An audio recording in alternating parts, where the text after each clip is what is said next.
who, with a win, will lock up the number 1 seed in the AFC. So a very important game for the Ravens today. And how about over in the NFC, where the Cowboys and Eagles are set to battle it out for first place in the NFC East? This has been on their schedule all year. This, many people thought, would be the game that decides the division, and it's turning out to be that way. Cowboys' victory would clinch it for Dallas, while the Eagles would need to win out or have the Cowboys lose out for them to take the division. And how about a big Monday night game in another division that's very important? The Packers and the Vikings for first place in the North.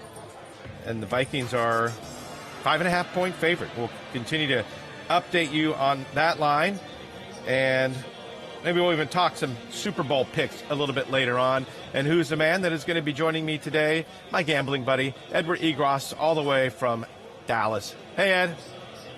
Dave, I have never seen you happier in my life. It is wonderful to see during this holiday stretch. I decided to match it with the Christmas tie as well. I hope you like it.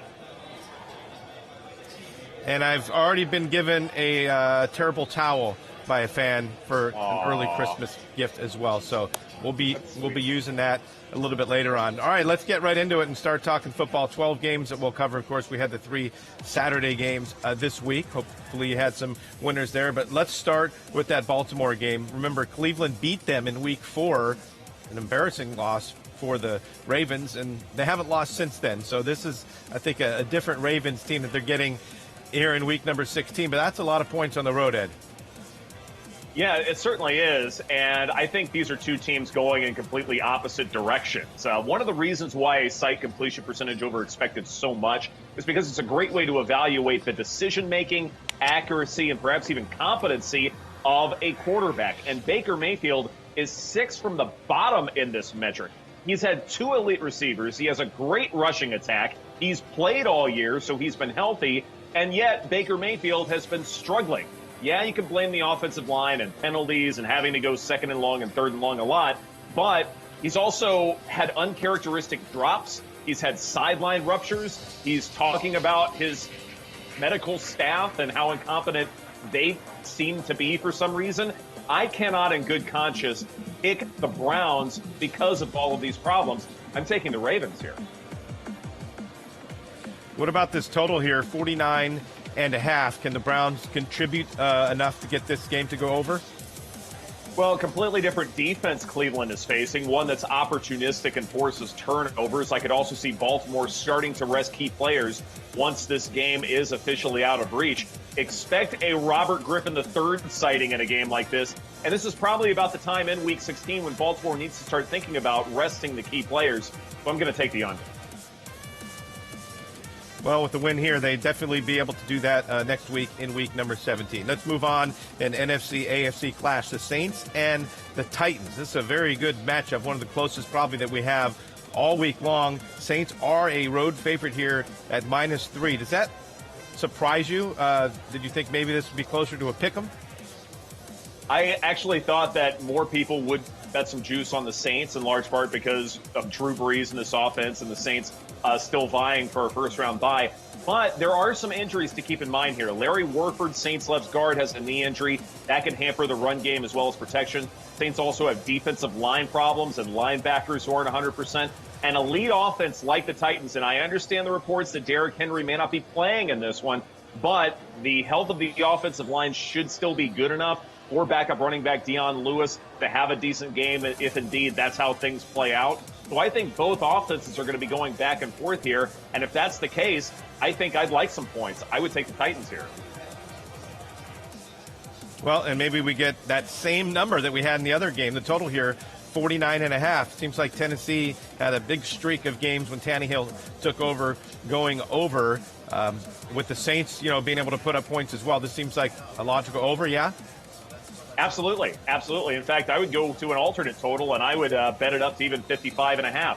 In large part, Drew Brees, when he has returned from his injury, New Orleans has only been held to fewer than 26 points once out of 7 games. And in 5 out of 7 games, they've hung at least a 30-burger. And I talked about Ryan Tannehill a good bit, still near the top of the leaderboard in completion percentage over expected plus EPA per play. A.J. Brown may have a monster game, in large part because that Saints secondary has had some trouble covering some elite receivers. Ryan didn't have great connection. Just goes way over. All right, need 50 points for that to happen. Let's talk about a game that I think is one of the easy upset picks, and that is Carolina going into Indy. They've lost 6 out of 7. Somehow they're a 6.5-point favorite in this game. Surprising to me. I don't think they deserve to be favored by that number. I like the Panthers. What about you, Ed? I like the Panthers as well. Will Grier was such an elite quarterback out of college. It makes you wonder why it's taken so long for him to become the starter. I know he played poorly in the preseason, but I would rather look at his body of work in college in meaningful competitive games than his body of work in preseason games where he may have been working on specific throws. Maybe he wasn't comfortable with the personnel around him. Maybe he was still trying to figure out the playbook. A lot can change from the preseason to now. And at the same time, I think his college body of work is more indicative of what he's capable of. And I think he still has the potential of being a solid football player. I'm going to take the Panthers as well. I'm with you. And I'm looking at that money line there at plus 250, and I'm going to give that a long look as well. All right, let's bring it here to MetLife, where the Steelers are going to be taking on the Jets, a 3-point favorite here on the road. Need to win to keep those wild card hopes alive, and the Jets really don't have a whole lot to play for at this point, so you think it's a much more important game for the Steelers. They're favored by 3. The total here is a very low one at 37.5. Yeah, that's an insanely low total. But intended air yards per pass attempt, Devlin Hodges, 7.4. Sam Darnold at 8.3. Not that big of a difference. Both in the middle of the pack among all quarterbacks. Jets offensive success rate 26 when Darnold starts this year. For Hodges, it's 14th. Certainly it's better, but it's not that much better. I think you hit the nail on the head, Dave, when you're talking about motivation and intent. Certainly the Steelers have a good bit more to play for than Jets, you would think. But I'm a firm believer that there's motivation in just about every football team to win games, regardless of playoff situation. You have individual contracts. You have guys who want starting jobs next season. You have guys who want to prove themselves and showcase what they're capable of. And I think players play. And so I would not be surprised if this is an incredibly close game to the point where the Jets make this competitive and maybe get an outright win. Yeah, I'm going to try to find some crazy overtime prop or something to really make it exciting if we can cash a big one. Because I'm with you. I think it'll be a close game. As a matter of fact, I was at the Jets-Steelers playoff game. It was the 2004 season, Big Ben's rookie year. So this was like early 2005 where the Steelers won 2017. That score is basically what the line makers are saying that this one is supposed to be. 3-point favorite and the 37. So maybe history will repeat itself a little bit later on. And hey, I'm here. We've been saying it all year long. If you're in the area, anywhere around New Jersey, New York, you got to come here to the FanDuel Sportsbook at the Meadowlands. After this show, I'm going to jump into the shuttle and go over and watch the game. You can shuttle back and forth if you'd like to go do some tailgating, come over, make a bet, warm up a little bit, have a drink, get a bite to eat. That's the place to do it. Ooh, that's the VIP section. That's where the high rollers hang out. There's a look into the FanDuel Sportsbook here at the Meadowlands. In the 1 year that the 1 week that I got to come happens to be when the Steelers are playing. So certainly all worked out for me being here today at the FanDuel Sportsbook at the Meadowlands. All right, Ed, so you've been here one time, so at least you know I'm in my happy place right now. I hope you're saying hi to Albert for me. Calling him Uncle Albert for me, so make sure to send him my very best because I need to get back there at some point. Hopefully that can happen before too long. Hopefully we can make that happen. Let's talk about the other team that plays here at MetLife that's on the road, that being the New York Giants at Washington. The Redskins are getting 1.5 points here at home. I really am impressed the last 3 or 4 weeks. Washington's turned things around. I think they're playing as good as they have all year. I think they'll win this game. They've been playing well, no doubt about it, but I do like the New York Giants in this spot, in large part because I think it's the key playmakers, the key skill position players who I trust a little bit more in a game like this. Saquon Barkley, Darius Slayton, Golden Tate, guys like that. I trust that collection a a little bit more. Now, Daniel Jones is expected to play in a game like this, and certainly has a lot of turnover-worthy throws, and so this may be an opportunity for Washington defense to get a little bit of opportunity. I would not be surprised if this is a higher scoring game. I'm looking at that total and I'm salivating a little bit because I think both offenses can score in a game like this. But I would not be surprised if, because it's a high scoring game, it's the Giants' skill position players who make the biggest difference. So I'm going to take them. Well, I think the Redskins are the better 3-11 team in that matchup. Another two teams that are struggling and battling it out for draft picks, playing in the Dolphins and the Bengals. And this is a game that somebody has to win. We'll just leave it at that. The Bengals favored on the road. What is going on here? It's the Bengals and the Dolphins, and it's Week 16, and we all want to enjoy our holiday season with our families and not think about a game like this. But actually, I think the better quarterback in this game is Ryan Fitzpatrick, and he's not quite he's a home dog in this game. So I always like going with the better quarterback as a home dog. I think that makes the most sense here. Fitzpatrick's average depth of target almost 10 yards over the last few years, meaning he will take his interceptions as well as his first downs. You watch Jameis Winston from yesterday, had a pick 6 for his first throw, but then actually had a pretty decent stat line. That's Ryan Fitzpatrick in a nutshell, and especially against the Bengals, he can win a game like this.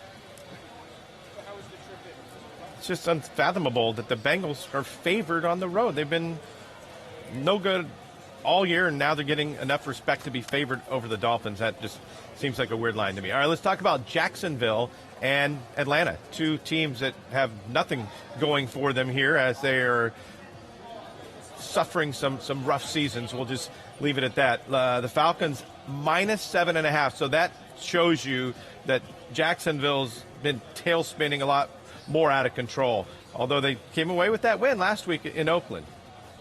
They did. It was a nice comeback win on the road, and certainly you don't want to take anything away from Gardner Minshew and company as far as that's concerned. This was originally a 7-point line at last check, and now you're adding a hook, which makes things a little bit tricky. But which offense do you trust more? Do you trust the offense with Julio Jones, who's due for positive regression to the mean? Do you trust Matt Ryan, who has won without a second leading target against the Niners? Or do you trust the backup quarterback? I believe DJ Chark is coming back this week, so certainly that helps, but he has not always had his full complement of receivers. There are, I believe, still an injury or two that sort of kept the Jaguars from being completely healthy offensively. And I look at this and go, I trust the Falcons offense more. There's a richer body of history for me to go back to say the Falcons can win this game by at least 8 points. So give me the ATL. I don't trust either. I'm skipping that game. I'm not a fan of betting that game. But this next one I am. We're done with all the morning games. Let's get into the later games, beginning with one that has a huge effect on who's going to win this division, the Eagles or the Cowboys. Cowboys favored on the road. You think they deserve to be getting that respect? Absolutely, I do. I look at the first meeting between the Cowboys and Eagles, and it was rather lopsided. Now, granted, the Cowboys were the beneficiaries of a +3 turnover differential. So I expect this game to be a little bit closer than the 27-point blowout out at AT&T Stadium. But I do believe the Cowboys should be favored in this one. Jason Garrett is 4-1 against Doug Peterson in meaningful games. And against the Eagles in Philadelphia, Jason Garrett is almost perfect in meaningful games. There is a reason why he has had the Cowboys job for as long as he's had, because he wins games like this. He does very well in the division, and this is the first time in a long time the Cowboys have an opportunity to win back-to-back division titles, whereas you look at the Eagles, they have an insane number of injuries at wide receiver.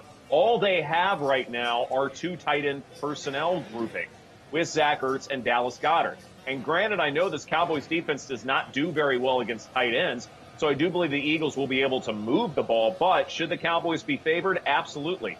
Will they win this game and cover? I think so. Well, the NFC East hinges on who wins that game. And what about the NFC West, where that game will be next week with the 49ers and the Seahawks, which means the Cardinals are coming into town, Ed, I think ripe for an upset here, kind of the sandwich game here for the Seahawks. And the the Cardinals have done well going into Seattle, covering 4 straight years anyways. I think that line is too high at 8.5. Give me Arizona. I'm going to go Cardinals team that's an absolute shambles. We talked about that already. Otherwise, that offense ranks 23rd in success rate. With a high pace of play for the Cardinals, I actually think that benefits Russell Wilson. He will have more possessions, more opportunities to generate something from nothing, which is what he's done all season long. He has bailed out an otherwise average Seahawks team frequently, and I expect him to do that again. And I do believe Seattle can cover this large spread at home because they want to build something together before that incredible game next week. Okay. I'll still take Arizona. I like that number. I like that 8.5. All right. Let's go down south as we go to L.A., where the Raiders come to town to take on the Chargers and are getting 7.5 points. So this one is now even higher than a full touchdown. Are you willing to lay those points with Phillip Rivers and the Chargers?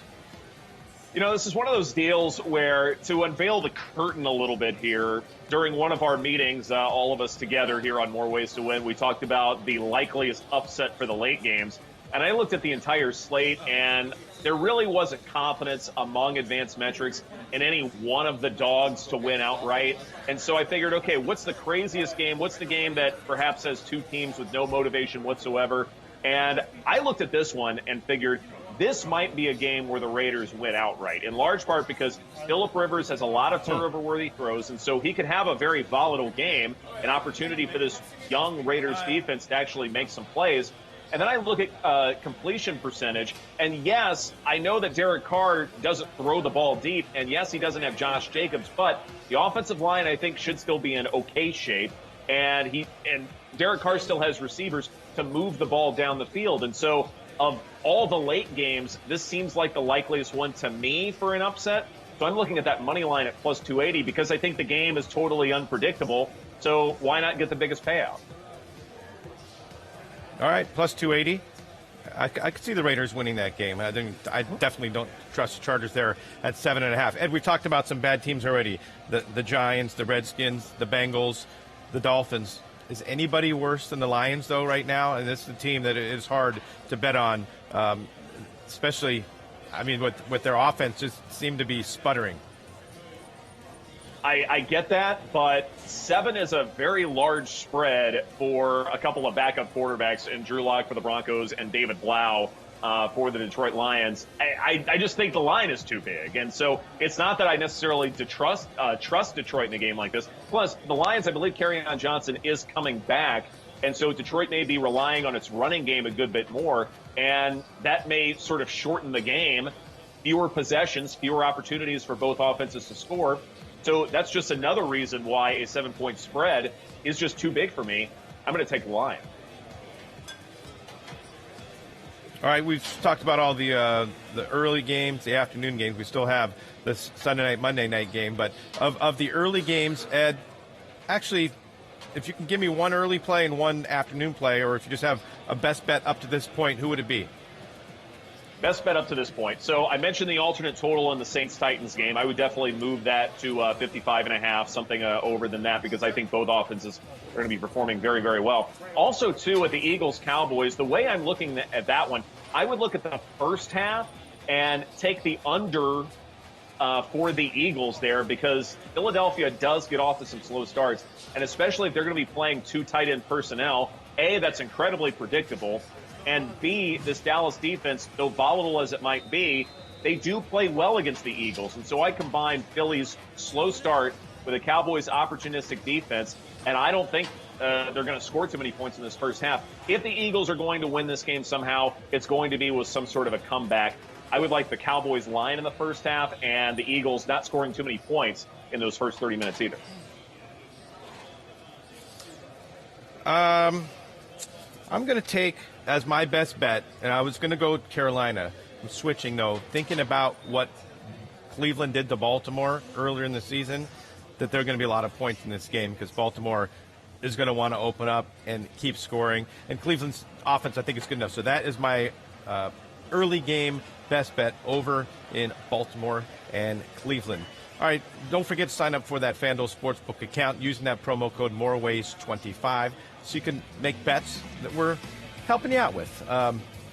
All you have to do is use that promo code MoreWays25. You get a risk-free bet up to $500 in site credit, and on top of that, a free $25 bet. Make sure you use that promo code MoreWays25. I believe we're going to take our first commercial break here on More Ways to Win. We'll come back, talk about that Sunday night game and the Monday night showdown between the Packers and the Vikings. Stay right there.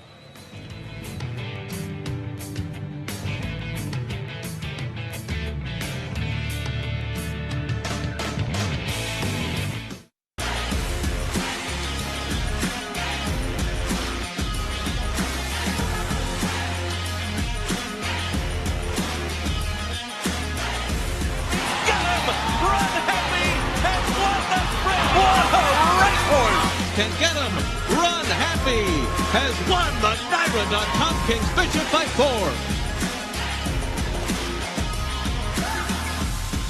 4. Run Happy, standing at Claiborne Farm.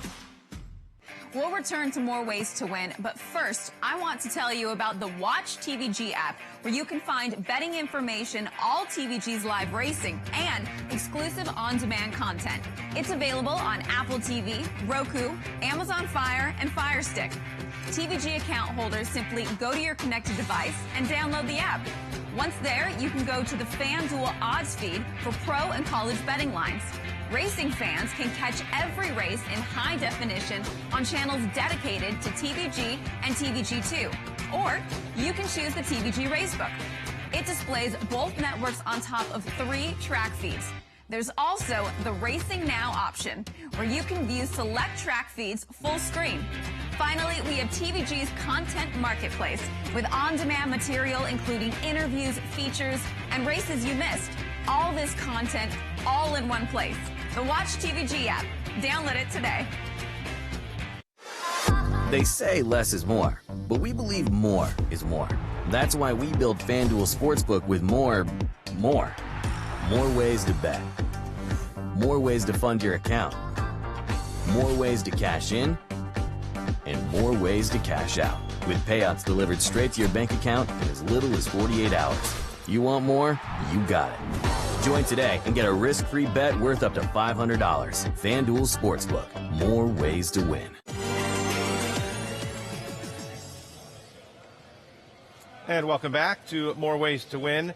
Let's start talking props. We talked about the 1 p.m. games, the 4 p.m. games. Now let's start to dig into some of the props in these games, Ed. And we'll start with the Ravens and the Browns. And we're going to go Lamar Jackson over under passing and rushing yards combined, 265.5. What do you think? Best performance of any quarterback for the entire weekend. I love the over in this game. I'm not sure I believe in the whole revenge factor between the Ravens and the Browns. Lamar Jackson still did fairly well in that first meeting, and I don't know if Baltimore's really thinking too much about, well, we got to stick it to Cleveland. I think this is more of an opportunity to showcase what Lamar Jackson is capable of doing as he continues to grow as a young quarterback. I love the over here. All right, then let's go to the other side with Baker Mayfield, the Browns quarterback. Ooh, this number keeps dropping on him. Remember how much I liked him earlier in the year? I would have bet everything on over 239.5. It's a low number. What do you think? Isn't it interesting how our Super Bowl preseason picks are going in opposite directions, Dave? Baltimore doing so well and looking like a 1 seed in the AFC, and the Cleveland Browns may not make the playoffs. Anyway, I just thought I'd bring it up. Happy holidays. I'm taking the under here. I think this is going to be a Baltimore blowout. I don't expect Cleveland to do very much. I mentioned all the reasons before about the sideline ruptures, Baker Mayfield attacking his own medical staff. I think there are too many things going on internally for Cleveland. And I don't know if I believe that the players have necessarily quit on Freddie Kitchens, but I just think there are too many problems for me to feel comfortable with anything in this Cleveland offense, and that includes this particular prop bet. I'm taking the under. All right, let's go to a game where there should be plenty of offense and confidence in these two teams, the Saints and the Titans. But this prop doesn't involve scoring. Will Drew Brees throw an interception? Yes or no? Yes is going to be the underdog, so most people think he won't. What about you? That's an interesting payout. Yes, 130. Low, maybe by payout alone, I'm going to go with yes. But also keep in mind, too, Drew Brees, he was nearly perfect as far as completion percentage was concerned on Monday. And so this is a guy who will have no qualms throwing short passes, handing the ball off, being sort of the managerial type. And that's not necessarily a bad thing. The Saints win games that way, and they score a lot of points that way. So will he throw an interception? This might be a prop I stay away from because the minus 130 is just too shallow a bet for me. But I strongly believe he won't. So my answer is no. Okay. Let's talk about Ryan Tannehill. Passing touchdowns, 1.5. Over or under? Ryan Tannehill passing touchdowns, I am expecting a way over here. I think both offenses are going to perform very, very well. Also keep in mind, the Derrick Henry news is significant. He is questionable to play with that hamstring injury. And so if he doesn't, don't be surprised if the Titans rely on the passing game a good bit more, which I think is actually going to be a good thing for Tennessee because Ryan Tannehill in this offense can sling it. A.J. Brown is going to be one of those receivers I'm watching carefully. He could have a monster performance. In fact, he could have 2 touchdowns by himself. I'm going way over here.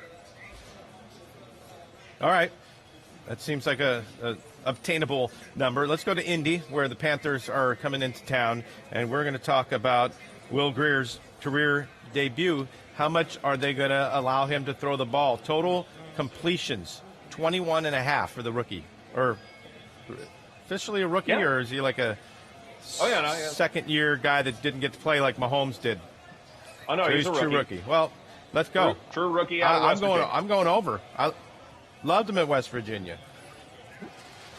I love them at West Virginia as well, but I just find it odd, like I talked about before, that he hasn't started a game yet. I mean, I think Kyle Allen gave the Panthers ample reason to start Will Grier, and it's taken this long for him to finally get a starting opportunity. And so I don't know what's going on here. I don't know if Will Grier's taking a long time to get acclimated to the NFL. I don't know if he has trouble understanding this playbook, or they want to naturally develop him to be the future quarterback, and it's something where they want to take their time. And that's certainly a fine excuse. I mean, nothing wrong with that. But to me, if that is the case, then you're going to slowly ease him into this offense. And especially if you have Christian McCaffrey, the Panthers are going to want to rely on the running back a good bit more than a rookie quarterback who is making his first NFL start. I'm going under here. Well, let's talk McCaffrey because his total rushing and receiving yards, 135.5. I think he needs 380 or something yards the next 2 weeks to break some sort of all scrimmage record. So to me, he needs a couple hundred here if he can get it. I like over. I love over here. I think the Panthers want him to have this record, and I would not be surprised if all they do with Will Grier is make him be a handoff general. And if that's the case, well, I don't know if the Panthers are necessarily going to win this game outright, but it certainly will make Christian McCaffrey look like a star. I think he's going to have the best performance of any running back in the NFL this weekend, so I'm going to take the over. Well, how about the over-under on Jacoby Brissett's passing yards? This is low, 206.5. And this is 215.5, I'm sorry. But this is a Panthers defense and secondary that is not really great. They give up points. They give up passing yards. That seems like a low number. It is a low number, but I also understand that the Colts do love running the football a good bit more, and I understand why it's a low number because of that. The preference for the Colts is to run the football. And look, it's week 16. I would not be surprised if the Colts just want to end this season. They don't really have anything to play for at this point because the Titans and the Texans are pretty much running away with this division. Texans, of course, clinched it, but the Titans are still that next team to potentially get a playoff spot. The Colts are out of it. And so I would not be surprised if this is a let's just get this game over with kind of contest. So in that respect and the respect of wanting to run the football a good bit, I'm actually going to go with the under. Okay. Here's a quarterback that hasn't cracked 200 yet as far as the over-unders that I've seen. Duck Hodges been involved in, and this time he doesn't either. It's 192.5 against this Jets team today. Over or under on Duck? Well, as Duck Hodges is concerned, I do believe he can hit the over here. Certainly the receiving core is going to be bolstered a good bit more. I believe Juju Smith-Schuster is returning this week, so that's going to be incredibly helpful. And if you believe in success rates for a defensive team, the Jets' success rate as far as the run defense is concerned is actually really, really good. It's one of the best ones in the National Football League. It's the pass defense that's been a little bit suspect. And so I would not be surprised if this is one of those situations where it's take what the defense gives you. And so they will challenge Devlin Hodges to throw a good bit more. But with this receiving core for the Steelers, he might be able to pull it off. Yeah, it'll be a lot of short throws, but he may get a lot of completions, maybe a high completion percentage for him in a game like this. I'm going to go with the over here. I think he'll get to right around 200.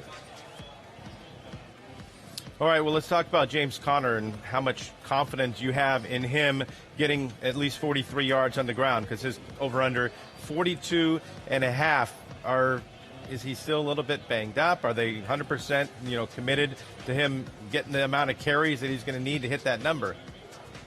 That's a really tricky one. It's a suspicious one for a running back as good as James Conner to have 42.5 yards. But, of course, you have to chalk that up to injury and the fact that this is a Jets defense that does well against the run, not against the pass. And so they may try and pass a little bit more in a game like this. And also, too, the Steelers still have a lot to play for. So I would not be surprised if this is a game where Devlin Hodges is slinging it, but in short distances. But as far as this prop is concerned, I'd like to trust the running back in a game like this. He's activated. He's there for a reason. He only needs a few chunk plays to hit this number. I'm going to take the over. Well, the man whose job he took, Le'Veon Bell, now with the Jets, he wants to have a huge game here, right? And again, though, is he going to get enough opportunities to have the ball? But he wants to definitely have a big game against the Steelers. Oh, he certainly does. And my question really with Le'Veon Bell is he's going to remain being an east-west runner, or is he going to be more north and south? Because he really needs to be to get to a number like this. And also, to Sam Darnold, I don't know if this is going to be packing it in for the rest of this season because of the mono that he dealt with, because there's been a little bit of discord within this offense. Whatever the reason, I think it's the safe bet to just run the ball a good bit. And so I think in bulk, Le'Veon Bell will be able to take care of this problem. Okay, let's go to the Giants and the Redskins game. There are a lot of non-believers in Daniel Jones right now, because I'm looking at his prop, over or under 1.5 passing touchdowns, and everybody's hammering the no or the under. What about you? Mm-hmm. Yeah, the under minus 148, over plus 116. And so I actually understand those kinds of payouts, because when you get close, when you're in the red zone, when you get a first and goal, second and goal kind of situation, who are you going to turn to? Saquon Barkley. And I think pretty much everyone knows, A, that's the best time to run the football, and B, when you have one of the better running backs in the National Football League and a good offensive line to boot, then that makes the most sense. And you're not going to subject your rookie quarterback to potential injury by running him with some sort of quarterback design run. So I think because of that, I do think this is going to be a high-scoring game for a variety of reasons. And because of that and the running game, I'm actually going to take the under here. I know I'm sort of talking out of both sides of my mouth here, but I think it's going to be a big day for Saquon Barkley and this rushing attack. I do believe that there will be chunk plays in the passing game, but they won't get it in the end zone. I expect Daniel Jones to have one passing touchdown, so I'll take the under. Okay, and then we'll talk about the other rookie on the other side. Dwayne Haskins has been playing great. His total 194.5 seems, against the Giants defense, seems like a slam dunk. I think it's a slam dunk, and I understand that there's a little bit of pessimism for Dwayne Haskins, but he is a young quarterback. I think he will develop and grow, so I have no concerns about him as far as his overall career is concerned. But he also has Terry McLaurin, and he is one of the great receivers in the NFL, and boy, it didn't take him that long to get to this spot. And he also is getting a lot of targets as well, because start to play who in this passing attack. And so I think because of Terry McLaurin and sort of someone that the Giants are not anticipating having a monster game, I'm going to take the over. All right, so some young quarterbacks, and now we'll talk about a not young quarterback, Andy Dalton. Actually, two grizzled vets, Andy Dalton and Ryan Fitzpatrick. Same number, actually. We'll talk about Dalton first, but they're both going to be at 236.5. What do you think? I understand that the forecast out in Miami is a lot of rain and a lot of wind, and that tells me that you're going to keep it on the ground a good bit. And because of that, it's going to be a big Joe Mixon day, I believe, and they're not going to take too many chances getting the ball in the air because of the climate, because, this game is meaningless, essentially. So I'm going to take the under. And some fantasy advice as well. Mixon, sneak him in as a running back. All right, so what about Fitzmagic then? You're going to use the same philosophy with the win, or are you saying, look, he's from there, he can handle a little bit better and take the over?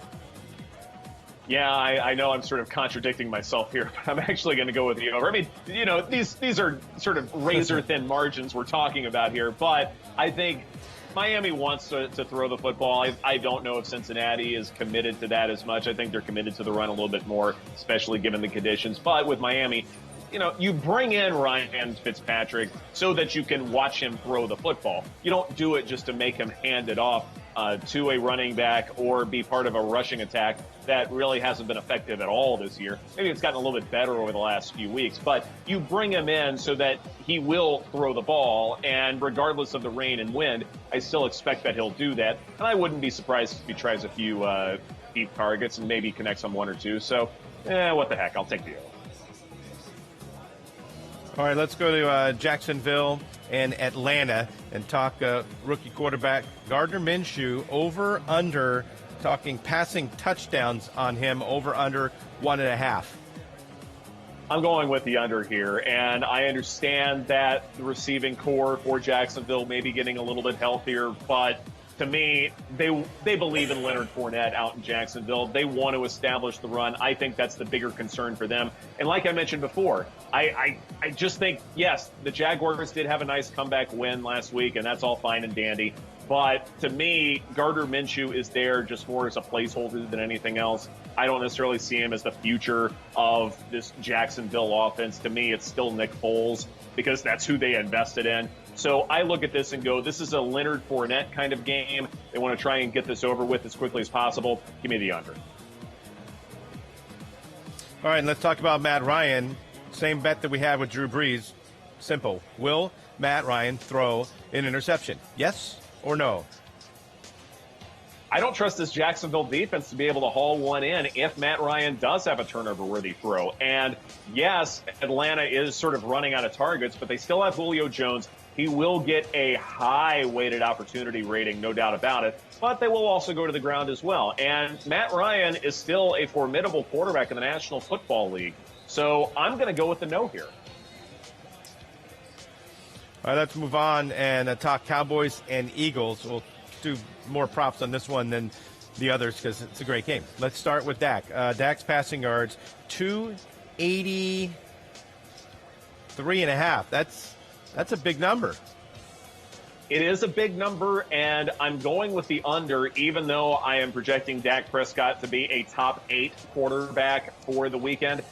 And that's in large part because with this shoulder injury, it's really difficult to gauge how much that's going to affect him. What sort of quarterback are we going to get from the Cowboys? Will he still be 100% and it's not that big of a deal? Or will he be so limited that he can only throw short passes?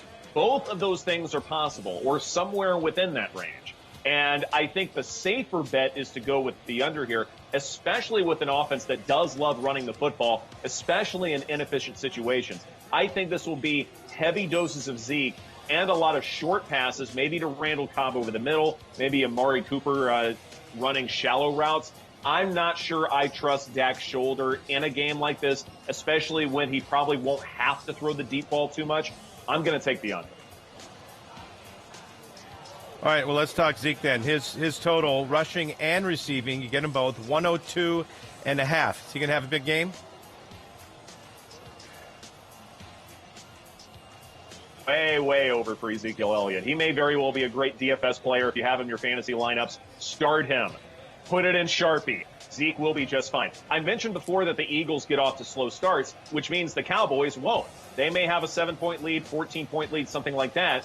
And what do the Cowboys love to do when they have an early lead? They love to run the football with Zeke. He will get many opportunities, especially against an Eagles defense that's absolutely battered, it's beaten, it's ruined. They're running out of guys, essentially. They're running out of support. And if the Eagles are getting off to a slow start, then the Cowboys will do the right thing and essentially limit Carson Wentz's possessions. Zeke will have a lot of carries, a lot of opportunities to hit the over, and I think he will. So we talked about the Dallas quarterback and running back. Now let's do that for Philadelphia. Carson Wentz, total passing yards, 248.5. I think that number is too big given that he's had a lot of wide receiver injuries he's had to deal with. Not to mention, if the whole point of this offense is to utilize Zach Ertz and Dallas Goedert, he's not going to be throwing a lot of deep targets to him, and they may be keeping it on the ground a little bit. And even though I do believe the Eagles will be trailing early in this game, they're still going to stick with what they're comfortable with, and that is the two tight end personnel. So do you believe that Zach Ertz and Dallas Goedert will be running all these deep routes and getting all of these yards after catch? I certainly don't think that. I'm going to go with the under. All right, well, what about a guy he might be able to throw to out of the backfield in Miles Sanders? Rushing and receiving for the running back, 90.5.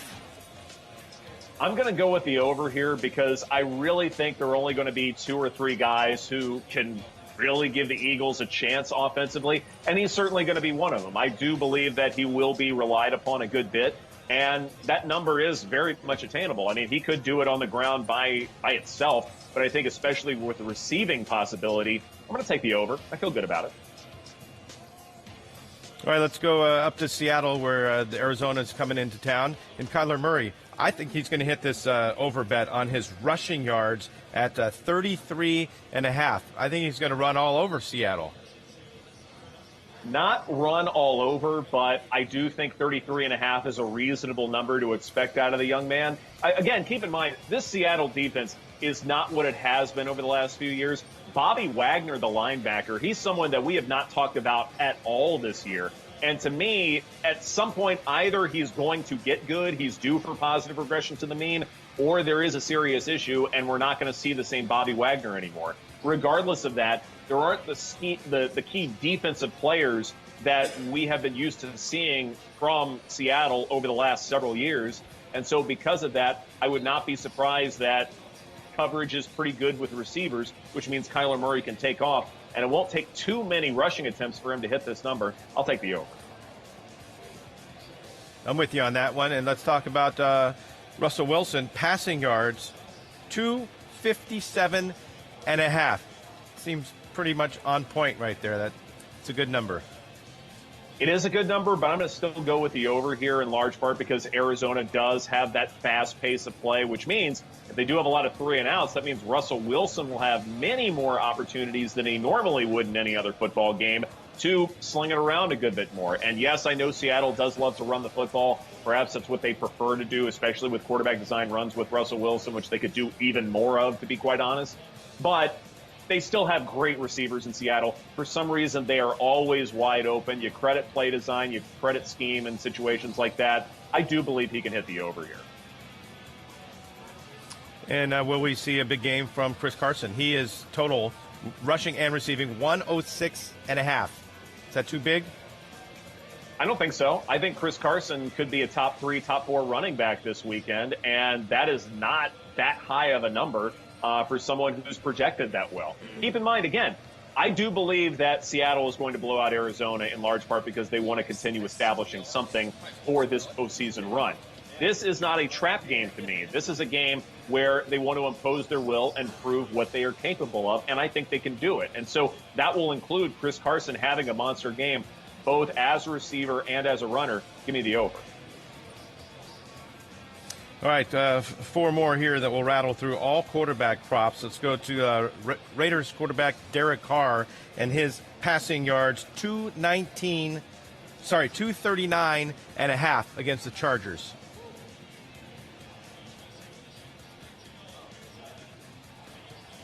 Yeah, this number seems a little bit high to me, even though I think the Raiders have an opportunity to win this game outright. I think the reason why I think it's a little high is because, yeah, Derek Carr does have a great completion percentage, but they're all short throws. I'm not expecting him to go deep very much. And so, this number is a little bit tricky. I wouldn't be surprised if it's, say, 230 or 235, but that's still under. I don't think he's going to throw too many deep balls, and this may also be a rather short football game. So give me the under. Okay, what about Phillip Rivers, 271.5? I know that Phillip Rivers has led the league in passing yards for some of the season, and rightfully so, because the Chargers have trailed in a lot of games, and they've had to play catch-up, and certainly they have good receivers for him to get to this number. My problem with Phillip Rivers, it's the turnover-worthy throws. Too many picks, too many dangerous attempts, and you would figure someone who has experience as he is would not put his offense in harm's way as frequently as he does. As far as this number is concerned, yeah, it's kind of low for someone who's capable of getting 300, 350 yards, especially against a young defense. But to me, I think it's the turnover-worthy throws that'll make the difference. I'm actually going to take the under. All right, let's talk about David Blau. Would you be willing to bet that he gets 217.5 yards? Scott definitely has some good receivers to throw to, and he can throw a deep ball. I think this is a number he can hit. What do you think? Yeah, he's capable, I suppose, but I mean, my goodness, I don't see it happening. I mean, I think David Blau has had his moment, and that's great, but he's kind of in this spot and relegated for a reason. And yeah, he's got good receivers, but again, Kerryon Johnson is coming back for the Lions, and they may want to ground and pound more than anything else. I just expect this to be a pretty quick game for Detroit on the road. I'll take the under. All right, last one. Drew Lock, 240.5 passing yards. This one is tricky because on the one hand, I do think Detroit will cover this spread, but on the other hand, I really do like Drew Lock a good bit. I think this is a guy who can be a stud in the National Football League. How long will it take for him to get to that point? I'm just not sure. Now, Detroit's defense will certainly provide ample opportunity for Drew Lock to hit this mark. As far as the matchup is concerned, and especially given he has Cortland Sutton, one of my favorite receivers in the National Football League. Gee, I wonder why, Pony Up.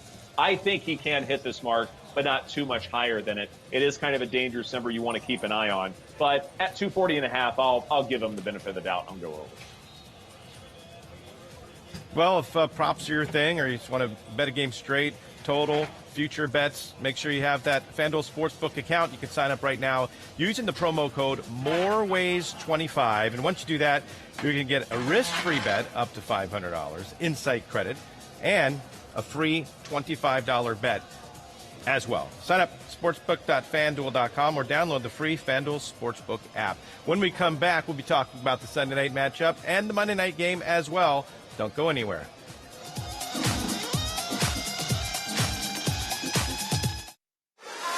They say less is more, but we believe more is more.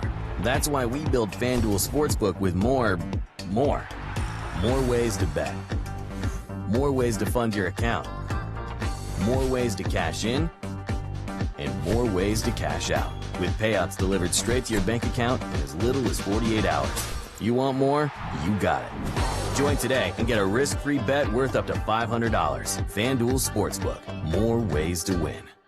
We'll return to more ways to win. But first, I want to tell you about the Watch TVG app, where you can find betting information, all TVG's live racing, and exclusive on-demand content.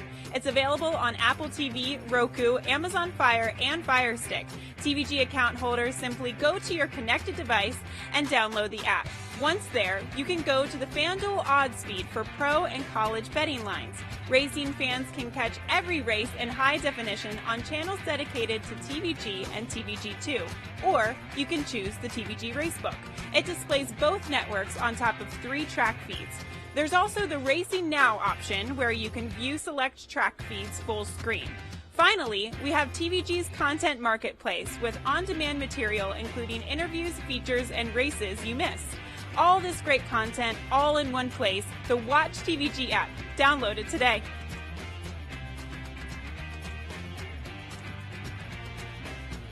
With 35 years at the forefront of sports technology, Stats provides next-generation sports content for basketball, baseball, football, soccer. And now, Stats is turning its sights to horse racing. RaceLens is the most in-depth product on the market. With innovative analytics powered by data from Equibase, it will change the way you follow horse racing. Stats RaceLens, bringing clarity to handicapping.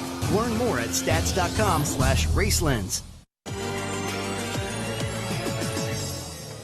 Welcome back to More Ways to Win. Dave Weaver here in FanDuel Sportsbook at the Meadowlands. Heading over to the game right afterwards in one of those warm shuttles. But let's talk about the late game here tonight that's going to be going in Chicago, where the Chiefs are coming into town as a 6.5-point favorite. Ed, they're just chugging along. The Bears, not really much to play for here, but Chiefs are an interesting team as we're getting closer to the postseason.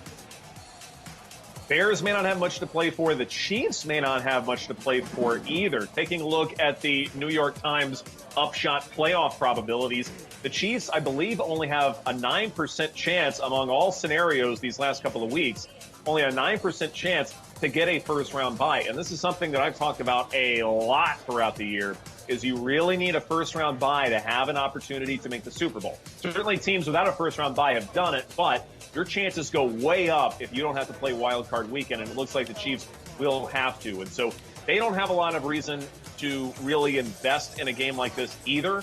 But at the same time, Pat Mahomes does come in 7th in completion percentage over expected plus EPA per play, and that's including the injuries that he has suffered and the injuries his receivers have suffered.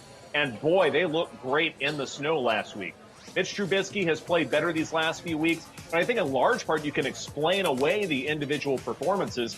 I would not be surprised if this is a Chiefs blowout, so I'm taking Kansas City to cover. All right, then will Patrick Mahomes have a lot to do with that? Let's talk about his prop bet, which is over 267.5 yards. In that, you know, it's not supposed to be snowstorms. I think it's mid-40s, but in that type of colder weather, is that a number that you trust him to get to? Yeah, looking at the weather report across the country, it looks like the Bengals-Dolphins game is the only one where there may be something to watch out for. But as far as this game is concerned, it's Chicago, it's cold, but it's not super cold and may not be super windy either. So the conditions are just fine for Pat Mahomes. And like I said before, I think the health is there for this Kansas City offense, and he wants to be slinging it around a good bit. This Chicago defense, it's okay, but it's not as elite as it was a year ago where they were incredibly opportunistic. So I'm going to take the over here. All right, how about Tyreek Hill? 69.5 receiving yards for him. I believe I have Tyreek Hill as the second or third best receiver for the entire weekend. He will be the primo target. There's no reason to do anything too fancy for this Kansas City offense. Just sling it to him and let him do the rest. Give me the over. All right, Mitchell Trubisky, over or under passing touchdowns, 1.5. The under is the favorite here at -136. The under should be the favorite, and that's the way that I'm going to go. Keep in mind, too, this Kansas City pass defense, at last check, is in the top 12 in pass defense success rate. All of a sudden, they are starting to figure it out. Kansas City is a dangerous football team, not necessarily just because Pat Mahomes is getting healthy or this offense is getting healthy, but because the pass defense for Kansas City is getting a good bit better, and I think they are going to exploit Mitchell Trubisky. Give me the under. So does that mean that you're going to fade Allen Robinson as well? Because his receiving yards, 70.5. So the tricky thing about this is he may be the lone target I trust in this passing attack for Chicago. He may just get enough targets to get to this number. So he may get over, but then nobody else sniffs 20 receiving yards. That may be how this goes. And I don't know if the rushing attack is going to perform that well for Chicago either. So I will trust Allen Robinson in this game, but I'm not sure he'll get into the end zone. I'm not sure he'll have much more than 71. But sure, I'll take the over. I need to hedge my bet. Well, the Bears were hoping that they would be trying to win the division, but the two teams that are going to be in that position on Monday night, the Vikings and the Packers, to decide the NFC North. I'm a little bit surprised that the Vikings are favored by as much as they are at 5.5. What about you? Yeah, I guess I'm a little bit surprised as well. The Vikings are this sizable a favorite. But then you look at points scored and points allowed, the expected record for both teams. And the Packers are really more of an 8-6 kind of team instead of an 11-3 kind of a team. But as far as the Vikings are concerned, they're 10-4. Points scored and points allowed, they're 10-4 as well. Packers have feasted off of a plus 14 turnover differential. That's second best in football. I'm not sure how sustainable that is for these last 2 weeks of the regular season going into the playoffs. The Vikings are not far behind, though, in turnover differential at plus 11. That may very well be a wash in a game like this. Aaron Rodgers is 15th in completion percentage over expected plus EPA per play. Kirk Cousins, though, he has been elite. He has been at or near the top of the leaderboard as far as that's concerned. And it feels kind of weird to go with the quarterback who has not done well on Monday night with a large spread, but that's exactly what I'm going to do. I think Kirk Cousins can cover that. All right, let's apply some of those quarterback stats that you're just throwing out on two quarterbacks here to win a prop bet. Aaron Rodgers, 1.5 passing touchdowns. That's all? He can't get 2? Yeah, exactly. I think Aaron Rodgers can get 2. I think Devontae Adams could have a good performance. And I understand that this offense could be a little bit better. I think Matt LaFleur and Aaron Rodgers aren't exactly on the same page. But this is not that big of a number for Aaron Rodgers. And he's someone who I think, especially in this kind of situation, would want to have a few touchdowns. And he's got enough weapons for him to reach this mark. I'll take the over. All right, what do you do with the running back Aaron Jones? 58.5 rushing yards, over or under? That seems insanely low to me, right? I'm not exactly sure why it's not closer to 70 or 80. There may be something that I haven't looked into here, but, I mean, that number seems insanely low to me. I'll take the over. And let's talk about Kirk Cousins. You were referencing him a little bit earlier. 259.5 passing yards.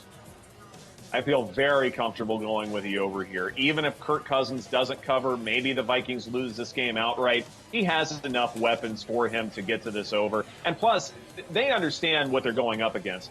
You do need to have a strong passing attack to win games, make it to the playoffs, win the division, and then make a run once you get to the playoffs. And so it's not momentum. It's more establishing your offense and making sure that it's good to go for when these games get bigger and better. So I do believe he will sling it around a good bit, and I do believe he has the weapons to get to the over. Still remember Danny telling us earlier this week about that 0-8 Monday Night Football record for Kirk Cousins, but you don't have to win. You can just hit your over, and you're in good shape. Last one I'm going to go is Diggs, 67.5 receiving yards. Well, who's going to be the primary target for this Vikings offense? It may very well be Stephon Diggs. And if that's the case, somehow this offense has to move, and especially against a Packers defense. Yeah, they've been pretty good against the pass, no doubt about it. But I trust a good passing offense more than a good pass defense because you simply have the ball more and you can control the circumstances around you. So I lean Vikings offense here. I definitely lean Stephon Diggs. Give me the over. I know earlier I asked you for your best bet up until we started talking about the Sunday night and Monday night game. Would one of those two kind of now take the best bet, or are you going to stick with what you had and remind us what it was? So I still think as far as this Cowboys-Eagles game is concerned that the Eagles are going to get off to a slow start. So look for those first half, maybe even first quarter prop bets and take the under there, or have the Cowboys cover as far as that's concerned. But as far as the late games, I really do trust Kansas City. I think they're going to score a good number of points. Weather's not going to be a problem here. Bears defense will be a problem. I think Kansas City offense will score a lot. All right, I'm going to make mine and stick with what I had. That's the Baltimore-Cleveland game going over the 49.5. So that's it for hour number one here on More Ways to Win. We'll reset the slate and do it one more time, but this hour we'll have Dr. Chow with us.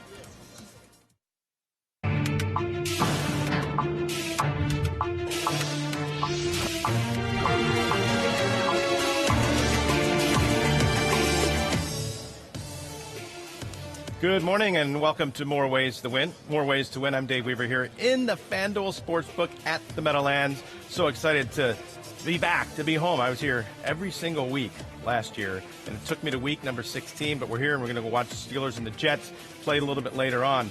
How about the Cleveland Browns? Are they still officially, mathematically alive in the playoffs? Yes, but not after what Baltimore is going to try to do to them a little bit later on today. The Ravens going to right now check in as a 10.5-point favorite. Talk plenty about that game. And how about the Cowboys and the Eagles? Must-win game for both as they sit 7-7 record apiece in the division. And the Cowboys are favored on the road. We'll figure out if that is right or that is wrong. And also, we're going to be talking about the Packers and the Vikings, that big Monday night showdown tomorrow night where the Vikings are favored by 5.5 points at the moment. And the man that will be joining me to talk about these games this morning, I call him my gambling buddy, Edward Egros, all the way from Dallas. Hey, Ed. Hey there, Dave. I think your chi is aligned being at the sports book. You've never looked happier. How long have I known you now? Several months, certainly since the summertime. And I can honestly say I've never seen you happier. And so happy holidays to you. Got my Mean Joe Green jersey ready to go on after this and get in the shuttle and go over there and watch that game. No doubt about it. All right, we'll talk about that one in a little bit, but we're going to start with Baltimore at Cleveland. A road favorite within the division of double digits is something you don't see a whole lot of. Is that too big of a number? I believe the spread has adjusted by 0.5 point since we last spoke about it, and I'm not surprised at all. I think one of the reasons why is Baker Mayfield has not played very well. He has been put in a lot of second and long and third and long situations, but he has two elite receivers that somehow have been dropping footballs uncharacteristically. They may be having the worst seasons of their careers, and we're also seeing sideline ruptures. We're seeing insults hurled at the medical training staff. And overall, I don't know if the players have necessarily quit on Freddie Kitchens, but even the fact that the franchise has had to come out with sort of that vote of confidence for the head coach, that's not a good sign. And we've seen that throughout the history of the NFL. You don't constantly need to come out, not even constantly, but at least once come out and say your head coach is doing a good job and we're going to keep him. So I cannot in good conscience go with the Cleveland Browns because of all these problems. I'm going to take the Ravens. Well, the Browns did score, 40-something points in Baltimore earlier this year in winning. I'm going to go with the over. I think Baltimore is going to want to do to them what happened when they got blown out. I think they're going to win 45-10. So I'm playing the over for sure of the 49.5. Let's move on to Tennessee Titans hosting the Saints. Big game, obviously, for both teams. Tennessee needs to win to stay afloat, to have a chance to win that wild card spot from the Steelers. If they can do that, they have to win this game. And, of course, we know the Saints are still fighting for a bye. They certainly are, but both teams certainly have something to play for. Both offenses are going to be clicking in a game like this. I do believe the hook now exists at that 0.5 point, in part because of reports that Derrick Henry may not be playing in this game. And, yeah, he's a great running back, no doubt about it. He runs over people. He's physical. He's tough to bring down. But this passing attack for the Titans is still really, really good. I would not be surprised if A.J. Brown has a monster performance, the receiver for the Titans. Whereas with the Saints, left guard Larry Warford, he has a knee injury. The Saints have injuries along the defensive line and the linebackers. And so as far as a play on this game, I'm taking the alternate total. I think both offenses are going to score plenty of points. I would not be surprised if the total is the final total is 56 or more. So that's the play I'm going to make. But as far as this game is concerned, I still think the Titans can cover, even if Derrick Henry doesn't play. I think the total last hour, Ed, was 49.5. It's now 48.5. And another noticeable difference, wasn't that 3 basically all week, and now it's off of that, and now up to 3.5. Yeah, exactly right. And I think the Derrick Henry news may be sort of swinging this a little bit. But again, and this is something I've talked about a lot, I don't believe that the individual running back is what makes a running game go. I think it's the offensive line. It's the lanes for the running back to run through. And Deion Lewis, I believe, is the backup for the Titans. He'll be the one probably getting the carries if Derrick Henry doesn't play. He's not terrible. Yeah, he's not as good as Derrick Henry, but the offensive line health should still be intact. And for the Titans to win this game, they need to be throwing the football a good bit anyway, because the Saints offense is very reliable. So I still think the Titans can pull this off as far as ever. Let's talk about a team that I think can pull one off as a 6.5-point underdog, maybe 7. Carolina Panthers going to the Colts. I just don't think the Colts, what I've seen, a team that's kind of in disarray, losing after being 5-2. They lost 6 of their last 7, and they're favored by 6.5 points. I don't get this one. Well, I think the reason is because I don't know what we're going to get out of Will Grier, who's going to be the starting quarterback for the Carolina Panthers. I find it interesting that the Panthers have not started him. He looked amazing at West Virginia, and a lot of advanced metrics said that Will Grier could be a formidable starter in the National Football League. Yet it took a while for him to get the starting nod, in part because I think Kyle Allen got off to a good start. But even when he wasn't playing well, I think the Panthers knew that Kyle Allen was not going to be the future at quarterback for the franchise. Cam Newton is still the guy, you would think, unless they trade him or do something with him. But Will Grier is there for a reason, and the fact it took him so long, one real possibility is that they want to ease him into a professional offense. But another reason may be that he's had a lot of trouble figuring out this playbook or playing at a professional level. Regardless of the reason, I understand why the line it is the way it is, but I do trust Christian McCaffrey. I do trust this Panther offense enough to be able to cover what really is a large spread.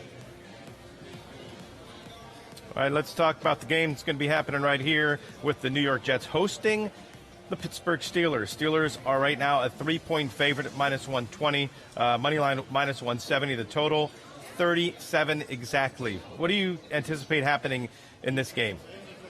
37 is a really low total. That's suspiciously low. Again, I have gotten in trouble before saying that a total's too low, automatically take the over. But this is a game where I know that the plus 100 payout for the Jets at plus 3 is sort of the key indicator here. But when it comes to intended air yards per pass attempt, Devlin Hodges 7.4, Sam Darnold 8.3. They're roughly the same, both in the middle of the pack among all quarterbacks. Jets offensive success rate 26 in the NFL when Sam Darnold starts. For Hodges, it's 14th, which is much better, yes. But this Steelers offense, no matter who is at receiver, it's not going to be elite. It's not going to be something that's going to be head and shoulders above Sam Darnold. And so because of that, and especially because the better quarterback is at home and a dog, I would not be surprised if the Jets cover and perhaps even win outright. Give me a prediction as to I think it's going to be exactly 2017, which would land right on the number, but high scoring or low scoring? Medium scoring. I think it can be over, but I would not be surprised to say it's like a 23-17 kind of a game when the total's at 40. There is no real injury report here that I think overwhelms me. Jets are number 1 in run success rate defense. It will force Devlin Hodges perhaps to throw a little bit more, but he may get a couple of connections. All right, let's talk about the Giants and the Redskins in Washington. Washington getting a 1.5 at home. Both of these teams 3-11, so it didn't turn out for their fan bases what they hoped at this point in the year. It's always a fun one when you got the Skins playing the Giants. And I think the Redskins are playing better than them right now. I actually will take them on the money line plus 104. I think Washington is playing a little bit better than New York, yes, but this is a spread that's a little bit volatile. I believe the Giants were dogs just a couple of days ago, and now they're 1.5-point favorites. I trust the skill position players for the Giants a little bit more than I do for Washington. Terry McLaurin for Washington. Yeah, he is a great receiver, no doubt about it. And he may be a great receiver for years to come. I think he's capable of that. But Darius Slayton, Golden Tate for the Giants, even what Saquon Barkley is able to do out of the backfield, I just trust that collection a little bit more. And yeah, I know Daniel Jones does have a lot of turnover-worthy throws, but Dwayne Haskins is also a young quarterback. He's going to need time to develop. I think he can do it, but I don't think he's necessarily ready, unlike, say, Daniel Jones, who's had more opportunities and I think has better skill players around him. I'm going to take the Giants to cover here.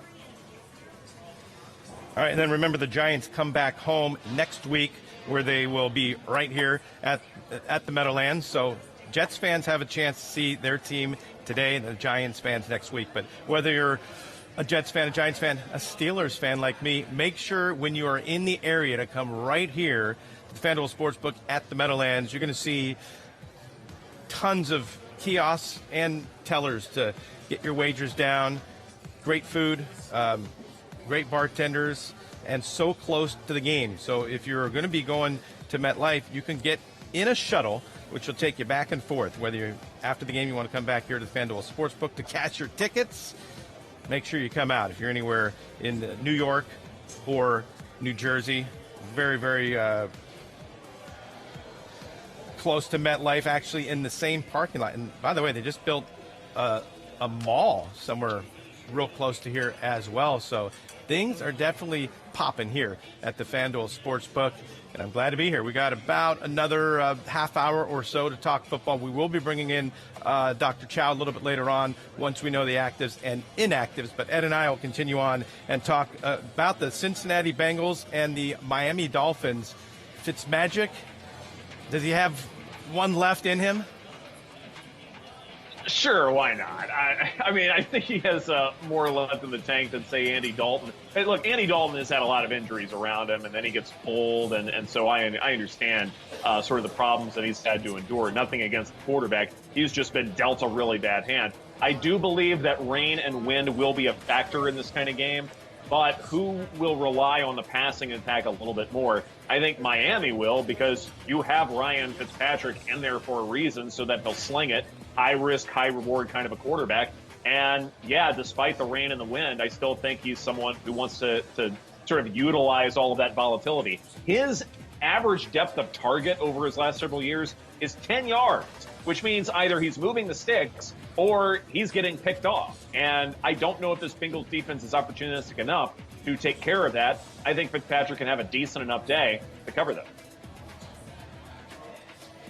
Can you remember in your lifetime a 1-13 team being favored on the road? It just doesn't look right to me.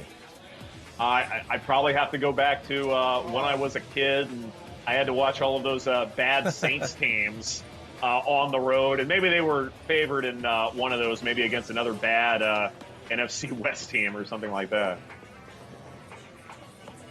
I'm going with the Dolphins. I can't take the Bengals on the road as a favorite. All right, let's talk about Jacksonville going to Atlanta to take on Matt Ryan and the Falcons.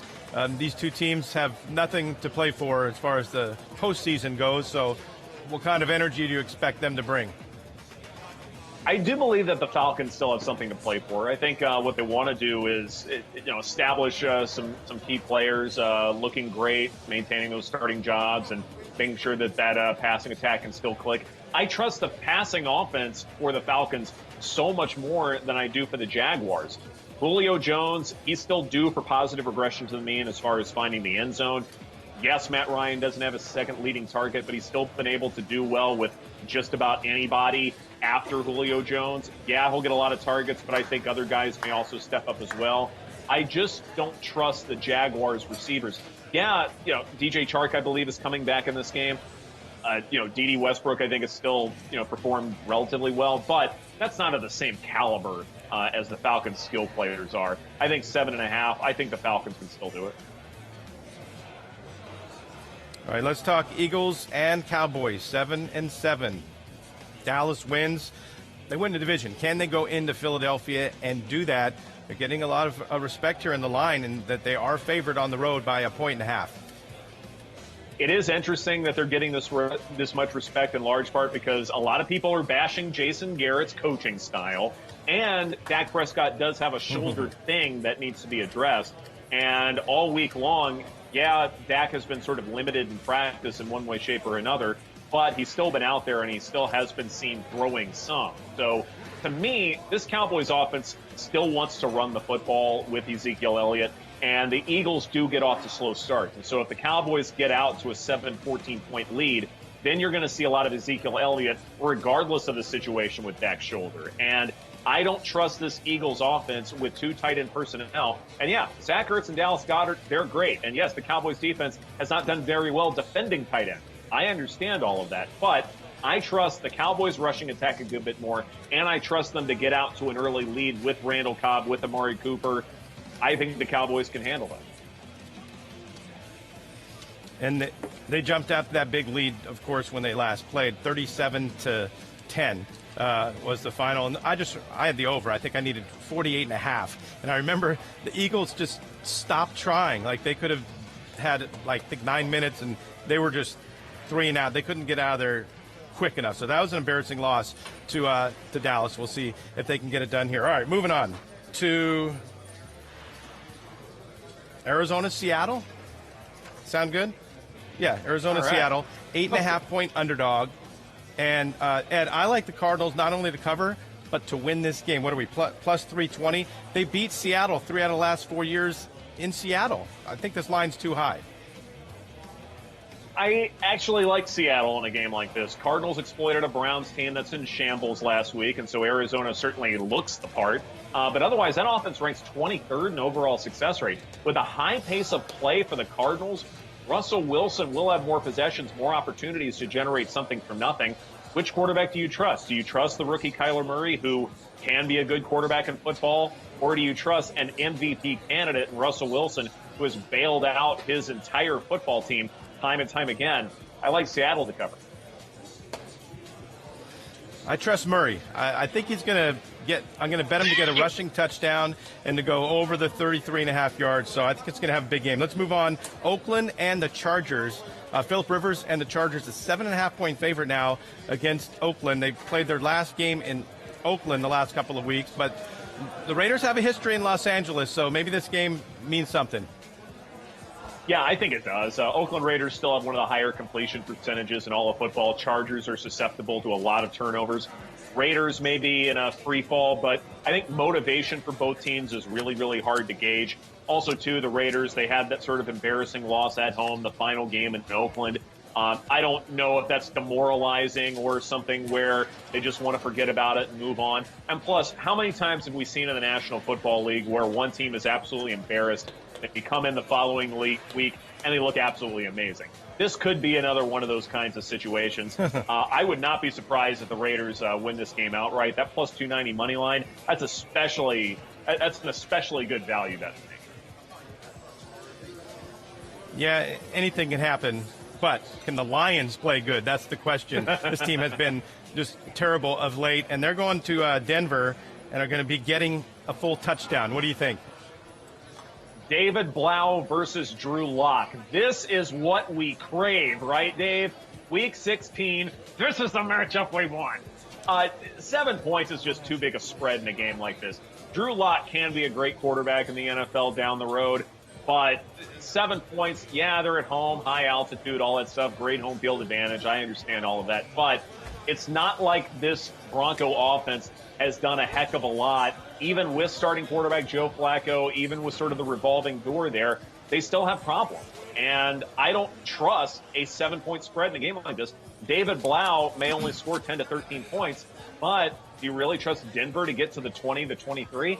I'm not sure that's appropriate here. I'm going to take the Lions to cover. All right, we ripped through the early games and the afternoon games, but when we come back, Ed will be talking about the Sunday night matchup between the Chiefs and the Bears and the Monday night matchup between the Vikings and the Packers. Stay tuned. You're watching More Ways to Win. Much more coming up.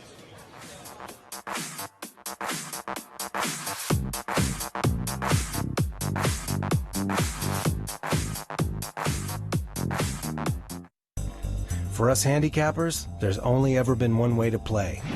Sure, I can bet my horse, but I can't lock my odds. But there is another way. Betfair has changed the game with more ways to win. With Betfair, I can lock my odds, and I can bet during the race. You've got to try this out. Smart is the new lucky. Claim your $200 welcome bonus. Bet now at Betfair.com. More Ways fans, you need to know about the new and improved Watch TVG app, where you can stay connected to key betting info and watch all our great TVG racing. It's available on Apple TV, Roku, and Amazon Fire and Fire Stick. TVG account holders simply go to your connected device and download the app. Folks interested in sports betting can access the FanDuel odds feed that shows betting lines from all the major pro and college sports. Racing fans can see every TVG and TVG2 race on separate channels, or a third racing option, the TVG Racebook, that displays both networks on top of 3 track feeds. Another option, Racing Now, allows you to watch select tracks full screen. Finally, we have TVG's Content Marketplace, where you can see races and interviews and stories you missed along the way, with more ways to win clips and handicapping segments. Everything you need in one place, the Watch TVG app. Download it today. They say less is more, but we believe more is more. That's why we build FanDuel Sportsbook with more ways to bet, more ways to fund your account, more ways to cash in, and more ways to cash out, with payouts delivered straight to your bank account in as little as 48 hours. You want more? You got it. Join today and get a risk-free bet worth up to $500. FanDuel Sportsbook. More ways to win. Welcome back to More Ways to Win as we continue on with the Sunday night game and the Monday night game. Bring Ed Egros back in from Dallas, Texas. I'm here at the FanDuel Sportsbook at the Meadowlands. Got my terrible towel all ready to go. Ed, we're going to have some fun later on. Sounds great. Yes. Meanwhile, I will be watching the Cowboys-Eagles game very, very intently. Well, later on in the night, everybody will be watching the Chiefs and the Bears playing at Soldier Field. The Chiefs are giving, 6.5 points in this game. Do you like the Bears as a home dog? I don't at all. I really like the Chiefs. I think Kansas City is a Super Bowl threat. Even though it looks like they will have to play wild card weekend, I think of all the wild card teams or the potential wild card teams out there, I think the second place NFC West team and the Kansas City Chiefs, those are the two teams outside of the top 4 in each respective conference combined. I think those are going to be the two teams that you really need to watch out for as far as Super Bowl possibilities. Pat Mahomes comes in 7th in completion percentage over expected plus EPA per play. And that's when you consider he's had injuries and his receivers have had injuries. And yet they are all seem to be getting healthy at just the right time. They looked great last week in the snow under adverse conditions. As far as Mitch Trubisky is concerned, yeah, he's played a little bit better over the last few weeks, but I think you can explain the individual performances away. I love Kansas City in this game. And I like the over. I think Kansas City is going to clearly get their points, but I think the Bears can score a little bit in that game too. So that'll be the play for me, the over 44.5. And let's talk about the Monday night matchup. Really, the NFC North is up for grabs here between the Packers and the Vikings. I thought the Vikings would be maybe a 3-point favorite, but it's 5.5. Well, I appreciate that the market doesn't care about Kirk Cousins' Monday Night Football record, because you shouldn't. That's a spurious trend. But I look at this game and I look at expected record, points scored and points allowed, and the Packers are really more of an 8-6 team than an 11-3 team. Aaron Rodgers has played really, really well in spurts, but I think Kirk Cousins has a far better resume, a far better body of work for the entire season, even including that slow start that he suffered. So the Vikings seem to be more reputable as far as a football team is concerned. But then add to that turnover differential. Yeah, the Packers are second best in football at plus 14, but the Vikings are not that far behind in plus 11. So as far as luck is concerned, they're about equal. Kirk Cousins has the better resume, so to speak. And with the Packers, yeah, run game's good, pass game is good, but I think the Vikings are better at all the things that the Packers are good at. And so 5.5 makes sense to me. I think the Vikings win this game by a touchdown. So give me the Vikings to cover. And you see the records there. Packers 11-3, Vikings 10-4. So you would think if the Vikings win, they win the division. But when you look at the odds, clearly that's not the case. The Packers must have some huge tiebreaker edge, because the Packers are actually minus 800 right now, and the Vikings plus 550 to win the NFC North. Would you see any value there in Minnesota? I actually would, because I think the Vikings will win this game outright. And you're right, though. You hit the nail on the head. The Packers do have the tiebreakers going into Week 17. But even so, the Packers do have some real question marks here, to where they lose this game, and I would not be surprised if they lose the Week 17 matchup as well. The Packers are just volatile enough for that to happen, and so I actually see some value in the Vikings at plus 550. All right, going a little bit crazy there with the plus 550. Let's talk a division that is dead heat right now. Minus 112 on the 49ers and minus 102 on the Seahawks. So that one, it's going to come down to, obviously we won't know until next week, the big matchup for the Niners and the Seahawks. They play each other. So is it whoever wins that simple?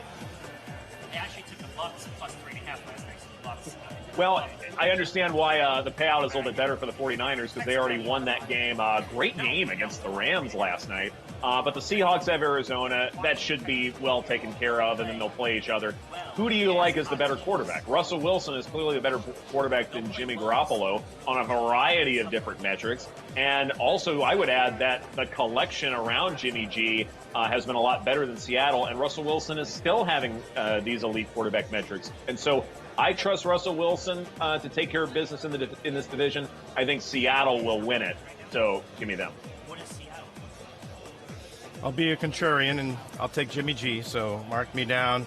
49ers at minus 112. All right, what else can we talk about? The Cowboys and the Eagles. The Cowboys are minus 185, and the Eagles are plus 155. So that's basically almost what the money line is for the game. So it just comes down to who wins. Pretty much. If the Cowboys win the game today, then they win the division. If the Eagles win, then they win Week 17, and then they take care of business. However, if the Eagles win and then lose next week, then the Cowboys still have an opportunity to win the division. So that's exactly why the payouts are the way they are. But to me, I like the Cowboys to win the football game today. So it sort of answers that question for me. All right, Ed. We'll continue on with some other games. Just trying to figure out Super Bowl odds. Okay, it's hard to hear. Ed, let's talk Super Bowl odds. We're going to go. We know where your money is, and you got it better than what it's at right now at plus 220. But you're still with the Ravens? I'm still with the Ravens. But again, the Patriots are still the New England Patriots. And regardless of what you think as far as this offense is concerned, you still think Bill Belichick can take care of business. And they're going to have a very different game plan when the Patriots and Ravens play each other in the playoffs, which I think is a very safe bet at this point. So I think sprinkling a little bit on the Patriots makes a lot of sense. And really, this is the time when somebody from out of nowhere, who may be a preseason favorite, maybe they didn't show a lot through 15 weeks, but they're still pretty much in it. They may still be a value play. Even looking at the Seahawks here, someone out of the NFC has to challenge either the Ravens or the Patriots in the Super Bowl. Seahawks make a lot of sense to me. They have sort of the lowest payout. I like them a good bit because they may get that first round bye as well. How about the Cowboys? I mean, any way they're plus 2,700? I don't think so. I mean, I do think they'll win the division. They will get a home game in the wild card, and they may very well win it regardless of which NFC West team that they're playing. But for some reason, they just can't seem to get past the division round. Even if they do this year, there's just too many other teams ahead of them that I like more. The Saints, the winner of the NFC West, maybe even the 3 seed out of the NFC North. Just too many teams I like ahead of the Cowboys right now. Where are the Browns? I don't see them on that list anymore. I had them at 16-1. Can you believe that? Embarrassing. Jeez. You're not alone, though. A lot of people behind you, I'm sure, who did as well. Maybe next year. Let's see. Seahawks plus 950. I'm liking the Seahawks at plus 950. All right, I believe we need to take a break, and we're going to have Dr. Chow talking injuries coming up.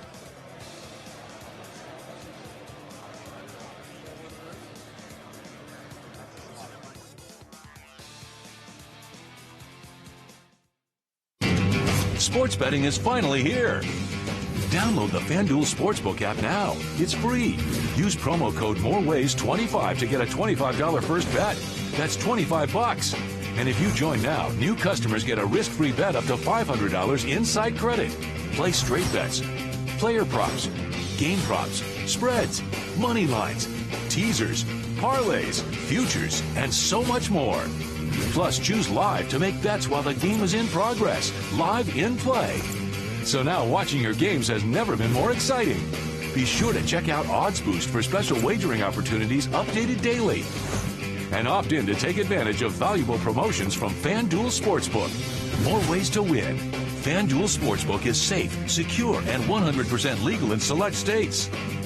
Now betting on your favorite sports is in the palm of your hand. Registration is easy, and you can be playing within minutes. So what are you waiting for? Sign up with promo code MOREWAYS25 to get a $25 first bet. That's promo code MOREWAYS25. Join now to get a risk-free bet up to $500 in-site credit. That's right, $500, but you've got to sign up now. Get your risk-free bet. FanDuel Sportsbook. Download the free app now. Come join the fun. FanDuel Sportsbook. More ways to win.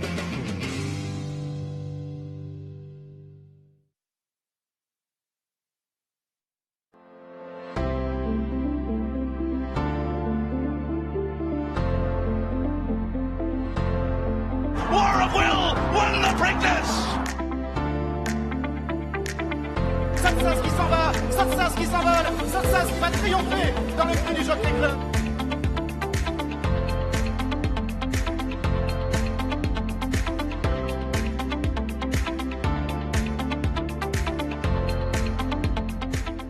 We'll return to more ways to win, but first, I want to tell you about the Watch TVG app, where you can find betting information, all TVG's live racing, and exclusive on-demand content.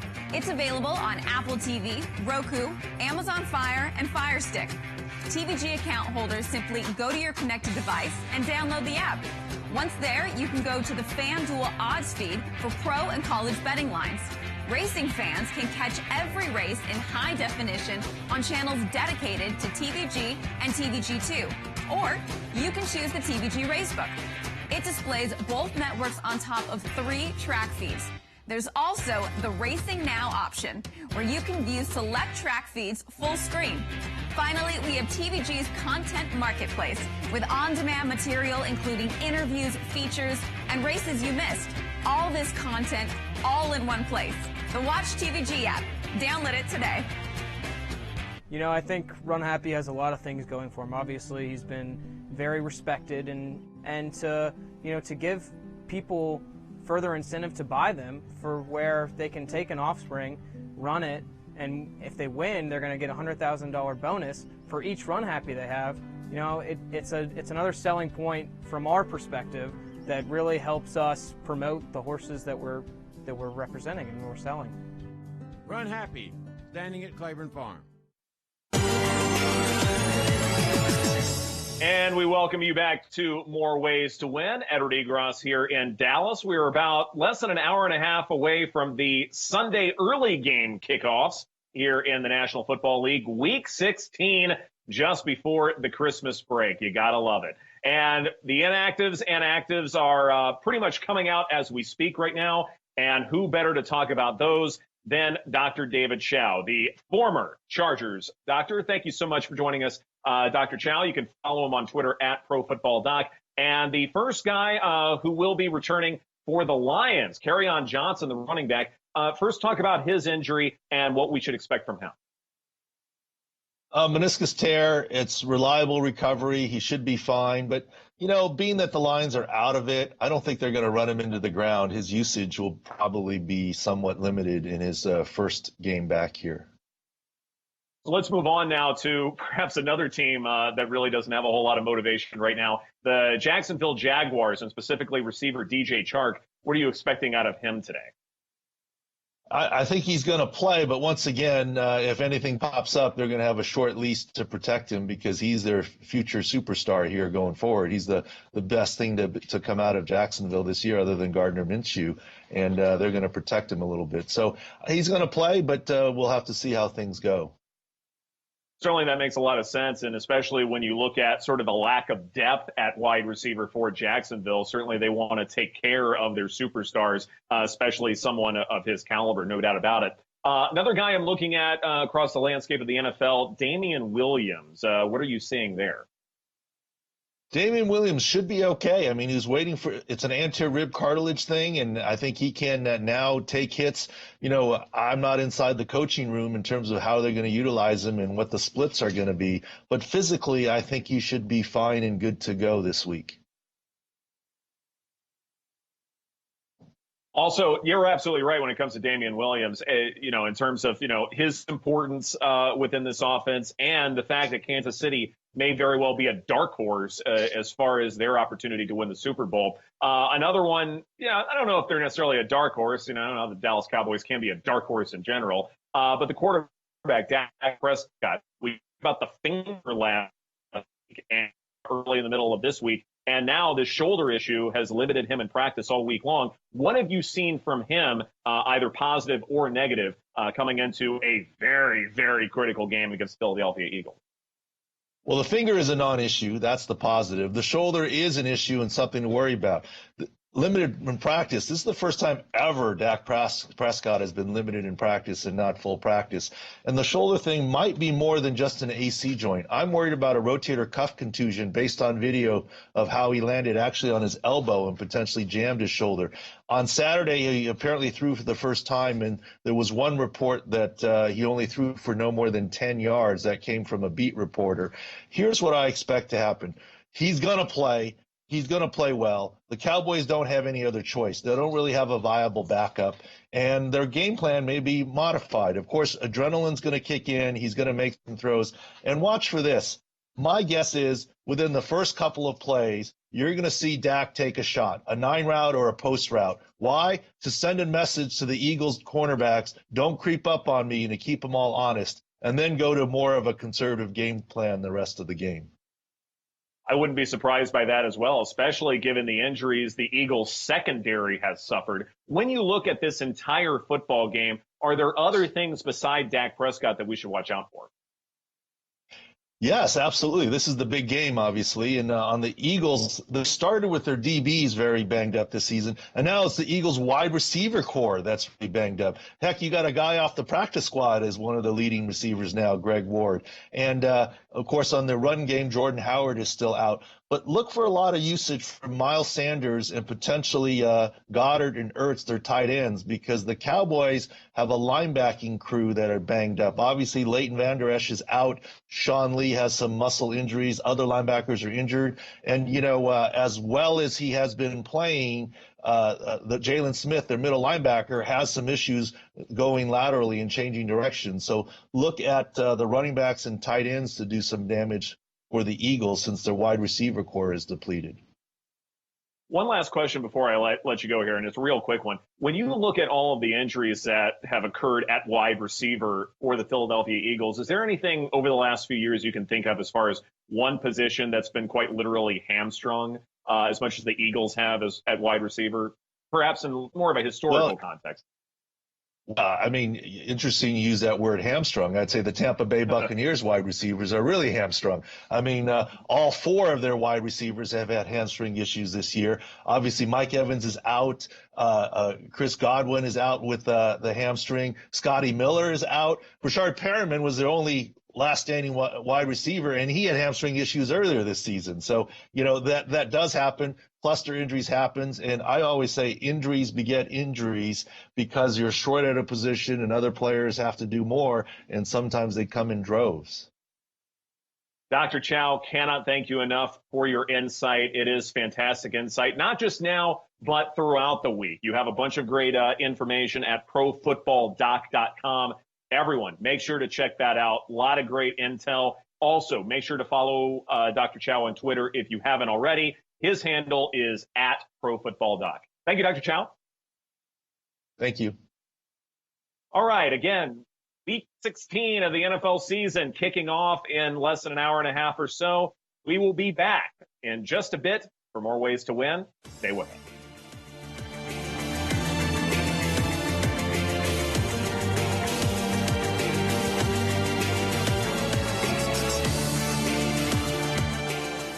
We'll return to more ways to win, but first, I want to tell you about the Watch TVG app, where you can find betting information, all TVG's live racing, and exclusive on-demand content. It's available on Apple TV, Roku, Amazon Fire, and Fire Stick. TVG account holders simply go to your connected device and download the app. Once there, you can go to the FanDuel odds feed for pro and college betting lines. Racing fans can catch every race in high definition on channels dedicated to TVG and TVG2. Or you can choose the TVG Racebook. It displays both networks on top of 3 track feeds. There's also the Racing Now option, where you can view select track feeds full screen. Finally, we have TVG's content marketplace with on-demand material including interviews, features, and races you missed. All this content, all in one place. The Watch TVG app. Download it today.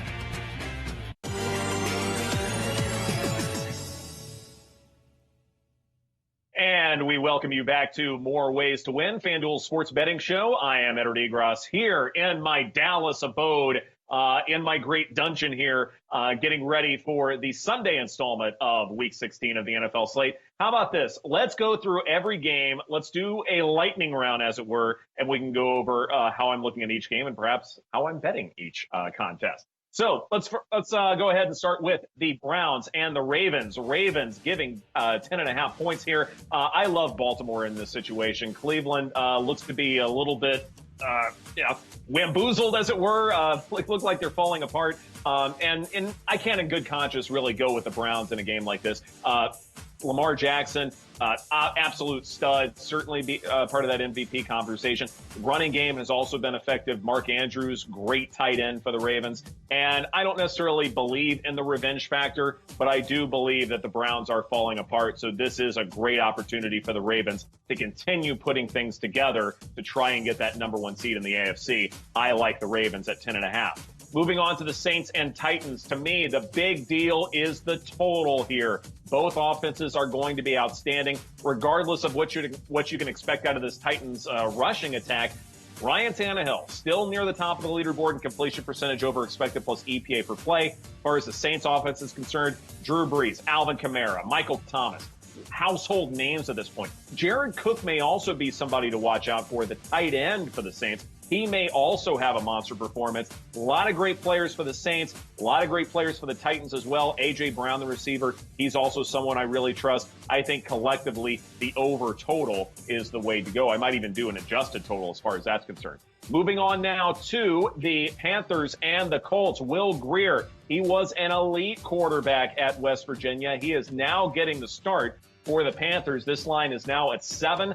And as far as the Colts are concerned, they will run the football a good bit. They have been doing that all season long. And yeah, it's helped them to win games, no doubt about it. But at the same time, Will Grier, he may get eased into the system as well. So they may also be running the football. And who do you trust more? Christian McCaffrey in this offensive line, or whomever is in the backfield for the Indianapolis Colts, and an equally solid offensive line. To me, Christian McCaffrey is the play here, and even if you don't like the the Panthers' money line, I still think 7 points is more than enough for the Panthers to cover.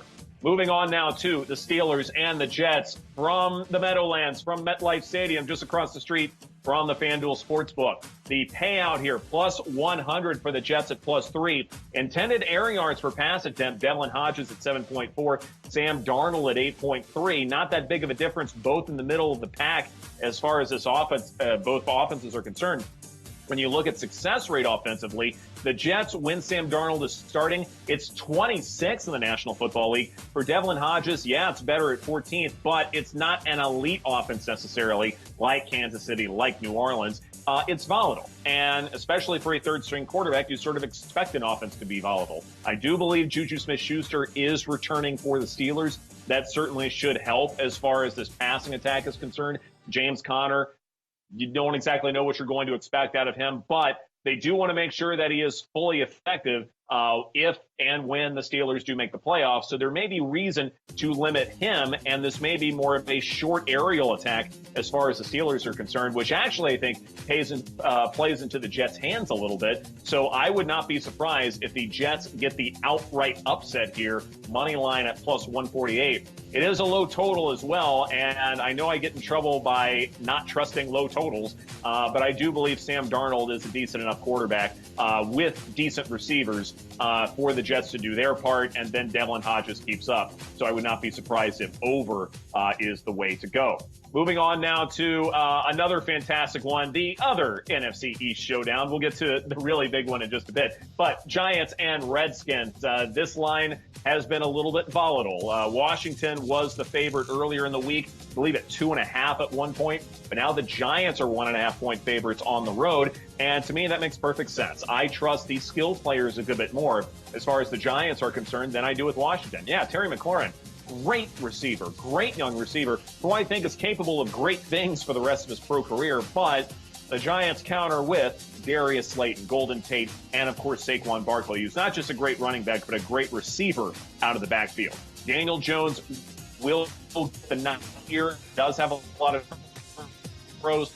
Is Washington's defense opportunistic enough to give Dwayne Haskins short fields? Maybe they'll get a couple of picks, but I still don't think that's going to be enough. Give me the Giants to cover this football game in what may very well be a high-scoring affair. All right, Bengals and Dolphins. Watch the weather report carefully for this one. It is South Florida. It is December time, so expect some rain, expect some wind as well. And yeah, I may have been talking a little bit out of both sides of my mouth earlier as far as what we can expect from Ryan Fitzpatrick, especially when we were talking about that prop bet earlier. But here's the key thing to think about here. The Bengals will trust the ground game a good bit more, I think, especially with the kind of conditions they'll be playing in. Ryan Fitzpatrick, you bring him on your football team so that he will throw the football a good bit. And so, to me, this is a situation where with Ryan Fitzpatrick, with a couple of pretty good receivers, they're going to trust the passing game a good bit more. They're going to resort to it a good bit more, and that's why I like the Dolphins' money line at plus 106. All right, the Jacksonville Jaguars taking on the Atlanta Falcons. Which offense do you trust more? The Falcons at minus 7.5 with Julio Jones due for some positive regression to the mean, getting to the end zone with Matt Ryan. Certainly, he's had an incredible career to say the least. Or do you trust the backup quarterback? And yeah, DJ Chark is coming back in. But as Dr. Chow talked about moments earlier, they want to protect him. They don't want to subject him in a game that really doesn't matter for Jacksonville. And so to me, I think Atlanta is the play here. All right, here's the game that I will be watching very, very carefully out here in Dallas. The Cowboys, 1.5 point favorites against the Philadelphia Eagles. So much I can talk about in this game. My podcast, Cowboys Deep Cuts, on the Vocal app and vocalnow.com. Make sure to check that out for some more in-depth conversation. But the cliff notes here. Who do you trust more? The receiving core for the Cowboys, which is largely healthy, or do you trust the Eagles with 2 tight end personnel and really just about nothing else? To me, give me Dak Prescott. I like the Cowboys to win the NFC East and this game. Also, coming up, we have Arizona and Seattle, another late game to talk about. Cardinals exploited a Browns team that's an absolute shambles, as we've talked about before. Otherwise, that offense ranks 23rd in success rate, whereas with Russell Wilson, he is an MVP caliber candidate here. He has bailed out his offense in many, many situations. His receivers seem to be wide open. Chris Carson is someone that I'm going to look at very carefully as far as DFS possibilities. I think that the Seahawks can actually cover a rather large spread. Dave, of course, disagrees with me, but that's okay. That's why we have disagreement here. Embrace debate. Coming up next, we have Oakland and the LA Chargers. Raiders still have one of the higher completion percentages in all of football. Chargers are susceptible to a lot of turnovers. Raiders may be an absolute free fall, but motivation, look, it's hard to gauge. So why not pick the outright underdog to outright win in a game like this when motivation is so hard to gauge, and at plus 290, I think that makes a lot of sense.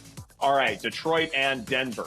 I will borrow a line from Dave here and say that the Denver Broncos should not be favored by 7.5 against anybody. Despite being at home, I think the Lions can take care of business with David Blau.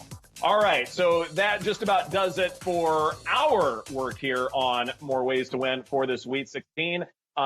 Again, make sure to download the FanDuel Sportsbook app if you have not done so already. And you also have in-game bets that are available to you. And remember that promo code MOREWAYS25. Get a risk-free bet up to $500 in site credit plus a free $25 bet. It's free money. So again, thank you so much for watching us on More Ways to Win. We hope you enjoy Week 16 of the NFL slate. And again, happy holidays to you and yours.